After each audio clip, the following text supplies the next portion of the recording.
Hello, class, and welcome to week 2. We are really going to hit the ground running this week, as we talk about our biases. Now, many of you in your Start Here assignment talked about how you were looking forward to this class because you really wanted to explore or get to know some of the biases that you may have. And the work that you do this week will definitely help you to get in touch with some of those. In your textbook, you're reading chapter 7. And chapter 7, I really like chapter 7 because number one, it presents us with the case of Kevin.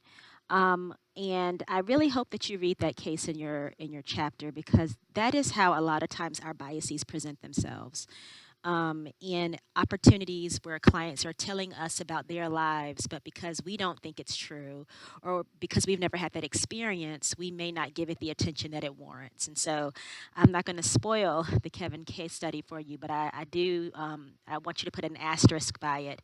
Number one. And number two, in chapter 7 of your book, a seminal article in diversity training and multicultural competence is included. It's Peggy McIntosh's Uncovering the Invisible Knapsack. I had to read this article when I was a master's student. I don't think you'll find many counseling programs with a diversity course in it, if it's CACREP accredited, that does not contain this article. It was published in 1988, I believe. So it's 30 years old. It is seminal, and it is explosive. When I first read this article, I had a visceral reaction to it. And students really sometimes struggle with the content of it when she speaks about white privilege. And certainly in our society today, white privilege, I believe, or privilege in general, is a word that has a connotation. It's a word that at many times has become weaponized. And what I like to inform my students about when we think about our biases and we think about privilege, privilege is when you don't have to think about something. And what I mean by that is, as a sexual minority, when I'm going somewhere, I like to always consider my environment. There might be times when I want to be demonstrative with my partner, but I'm aware that if I am demonstrative in certain situations, in certain scenarios, we might receive comments. There could be lewd gestures. There could be the threat of physical violence, etc. However, when I was in a heterosexual relationship, I may have had this as like an aside thought, or it might have been sort of somewhere in my mind, but not in the forefront of my mind. That was my heterosexual privilege when I didn't have to think about what it would be like to go out in public and hold hands with my partner for fear of retribution or violence, etc.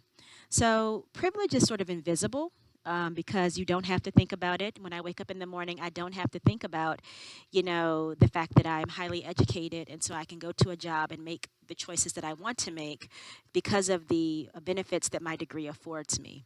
I'm privileged in that way. And so when you think about my challenge to you as you go through chapter 7 is have your reaction because we're all human, but really try to sit with the emotion and sit with what you're feeling and get underneath that a little bit and ask yourself, the ways in which you are privileged. Because we all, especially as Americans, have a privilege that many people in other countries don't even have. And I'm not saying that to shame us in any way, but it's just a way to understand, again, expand the things that you don't even have to think about.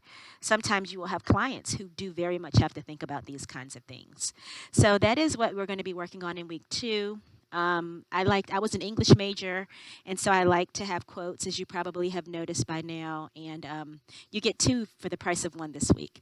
If you have any questions, please don't hesitate to reach out. I look forward to getting your papers back to you, and let's get to week 2. Thanks.